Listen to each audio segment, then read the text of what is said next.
Hi guys and girls, I'm Obsidian Ant and welcome to episode 28 of Exploring Elite Dangerous.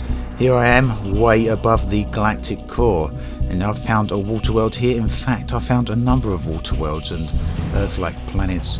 The vista from way up here really is something quite stunning. Looking down on the entire galaxy there is really unlike anything else in the other areas of space. Now, I'm about as high as I can actually get now. If you look here, the nearest star to me is 51 light years, which is way outside of my jump engine. My jump drive can do a lowly 31 light years, so there's literally no way I can reach any of these. Most of these other ones are in their 70 light year ranges, so there's not many stars above me anyway, as you can see as I move up the galaxy map there. And this translates to the fact that when I'm actually in the game here, and if I'm to look up away from the galactic core, the sky is black, completely empty of stars, just a few dots around here and there. And that's quite an odd sensation after being surrounded by stars for so long. Getting up here was definitely worth the trip. And you know what? There seemed to be a whole lot of planets to discover up here. I found more water worlds and Earth-likes way up here than I have anywhere else in the game. So if you're of a mind to start travelling upwards or downwards, I'd highly recommend it. This is just one of the systems I come across a few jumps back. And as you can see, there's a whole bunch of planets with atmosphere here. A bunch of them are high metal content planets, but 3 of them are water worlds. Now, the first 2 planets in the system here are also candidates for terraforming, as is the 3rd one there, and that means they could be terraformed, and that gives us an increased bonus when we come and get the paycheck. Now, travelling out this way, coming across systems like this was quite a rarity. I'd have a whole bunch of systems constantly where it'd just be rocky planets and icy planets, and finding water worlds and Earth-likes was quite difficult. But as soon as I started moving up, I started finding more and more of these, and it's actually quite common now. So in that regards, if you're an explorer, I'd highly recommend you move either up or down as far as you can in relation to the galactic plane.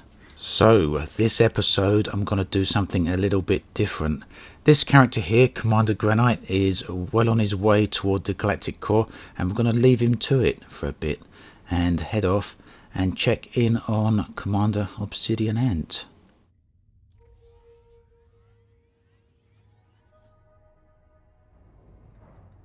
Getting to the core is a long old trek, and it's not something that I'm rushing by any means, but I fancied getting back here to civilized space and doing a little bit of exploring in some other regions.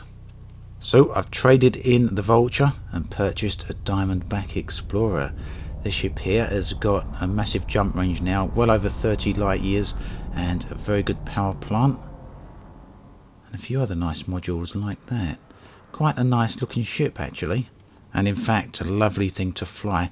It's a lot cheaper than an ASP. This thing actually cost me only 11 million fully fitted, which means that now you can have a long range explorer for roughly half the price of what you'd expect to pay for an ASP. Now I've got a destination in mind here, and that is the Pleiades Nebula. Atlas is one of the systems there. Let's just see how far it is. 414 light years. Now the first time I did this back in Gamma, that was an immense distance, and it took me a long time to get there. Now, you know, it's a relatively short distance considering the jump drives we've got. Selenio, this is the system I'm going to go to. My plan then is to head out there and check on some of the systems I looked at many months ago. And as you can see, some of the systems here first discovered by Granite. That, of course, is my other character, and it's been a long time since I've been out this way. And I'm the first to discover on both of these. These are just outside the Pleiades Nebula, and the next jump is going to take me right inside there.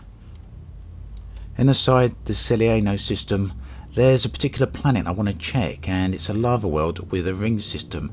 It was one of the more visually appealing places I found back in Gamma. Absolutely really did like it, so I want to get there and revisit the place again. It's one of those systems with the blue-white light, and in fact this is one of the first systems I come across back in Gamma that looked like this.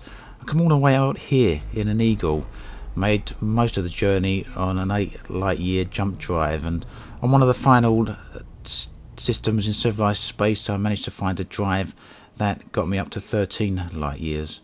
But that's just this is the planet here that I want to go have a look at, into the ring system here. Looks a little bit like it's going to be ice asteroids, but it's not. It's actually going to be metallic ones. Now keep with me here. I know asteroids aren't everyone's cup of tea, but I'm going to do some comparative shots here. I've got some footage from back in Gamma, and when I get into position, I'm going to try and get into roughly the same position as I come on my previous trip. We can do a little flashback and have a look at how this system appeared 7 or 8 months ago. I love seeing these ring systems when they're so close to a star, and the blue light of this place really does give it a slightly cold and lonely feel, I think. Let's check out how it used to look. Now this is exactly the same system, exactly the same planet back in Gamma. You can see down in the left hand corner there that it's Gamma 1.0, and we can immediately see we've got some fog changes and some draw distance changes. Now keep in mind that I'm using SweetFX on the current trip, but that doesn't do any changes to fog or draw distance. My next destination is Barnard's Loop. This is one of my favourite areas in the entire game. Very densely packed with a lot of different nebula. Very, very nice place to visit. In fact, even if you're not an explorer, I'd highly recommend you coming out here just to take a look at what the place is all about. At some point, Frontier really do need to get a couple of stations out here, or the very least a number of outposts. These are the sort of places that you'd expect to see scientific outposts or military outposts, and again a little bit of combat and player activity out here and trading and other such things really would bring the game alive a bit. Just look at these environments. It's the sort of place I'd absolutely love to start playing in. Now that right in front of us is the Horsehead Nebula, the sort of curve-shaped nebula, and I'm going to get a little bit closer to it and then we can have a better look. Now immediately when I got here I knew it wasn't going to look how it used to look. It seems to now be using a far lower detail model, but nonetheless it's still a gorgeous place. Even still, let's have a look at what it was like on my previous trip out here, and you can see straight away it's got a much higher detail asset that's being used here. I've had a conversation on the Frontier forums about this with one of the Frontier developers, and they assure us that nothing nefarious is going on here. There's nothing, there's no downgrades or anything like that. It seems to be down to a parameter setting where the game draws only one nebula in high resolution, and that's usually the closest one to the camera. But in this case that seems to be defaulting to Barnard's Loop, which is the huge big nebula in the background there. I'm really hoping that at some point that's something that can get fixed, because you know really we was right near the Horsehead Nebula, and that should be the one that gets drawn in high detail. Right, it's getting time to move on again, but before we do that, let's take a few moments to appreciate this region of space.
Next up is the Orion Nebula, and this is one of the most densely packed areas in this region of space in terms of the number of stars that are there. Already on the galaxy map here you can see exactly what I'm talking about.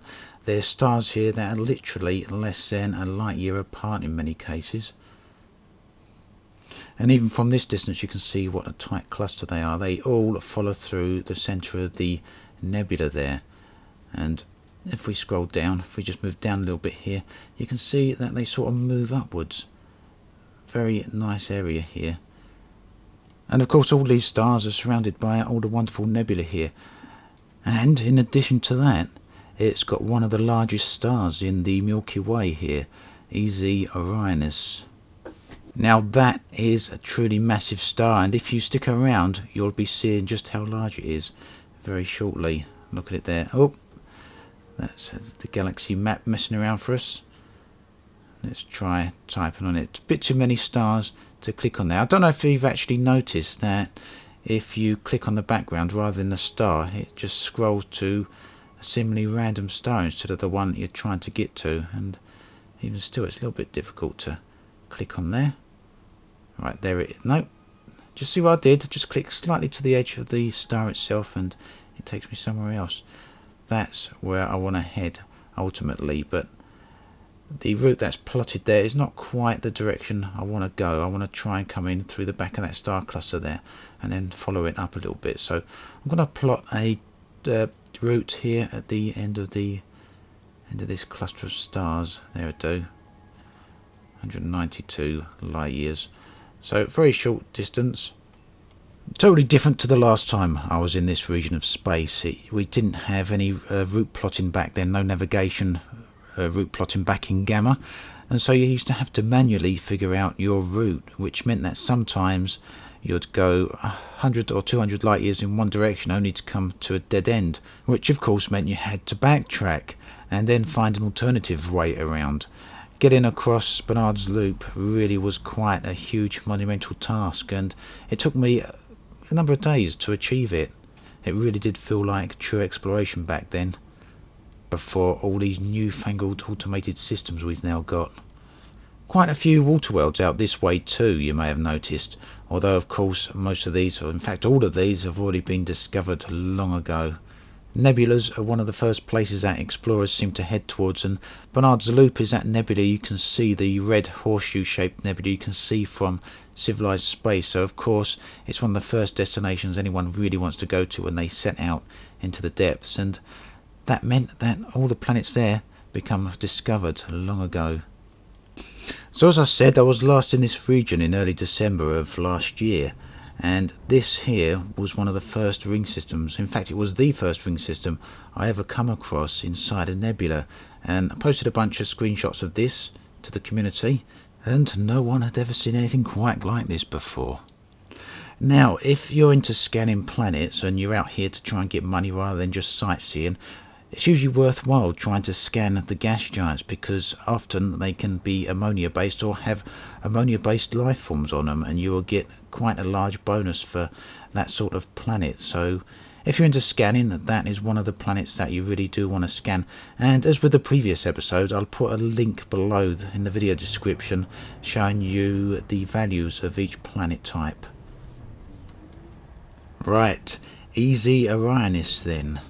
Let's have a look just how big that actually is. Now bear in mind, usually you do arrive at the same relative distance to a star, which means at least on initial appearance it looks the same sort of size, but the way to figure out just how big a star is to see how far away from it we actually are. And look, that is 800 light seconds away, which is just under twice the distance of the Earth to our Sun, which should give you a slight indication of how large this star actually is. Let's fly away from it a bit then and see if we can get some distance, and then take a little look to see how large or small the star actually looks when we're a long way from it. Now, because we are actually so far from the star itself, you can see how quick our speed picks up. We're already at 32 times now the speed of light, which means our distance increases very, very fast. We're now already 1,000 light seconds away from easy Orionis. I'm going to get up to 1500 light seconds and then turn around and take another look at the star. So where are we? Nearly 1200 light seconds, we're getting there. So because of the size of the star, it would seem that almost no matter how far away from it you actually get, the thing actually looks blooming large still. So 1500 light seconds away, and it barely looks like we've gone anywhere, doesn't it? Bear in mind we've nearly doubled our distance from that star there. And with that in mind, here we are, roughly 3000 light seconds away from the star, and because of our distance to that star we can pass it at very high speeds. So that, all in all, is the Barnard's Loop cluster of nebulas. Next time we'll be getting back to my other regular explorer back over the high above the galaxy plane, and we'll be moving down towards the core and trying to get into that tightly knit bunch of stars there and slowly work our way towards Sagittarius A, the large black hole at the centre of the galaxy. As always, thanks for watching, and I'll catch you guys and girls next time.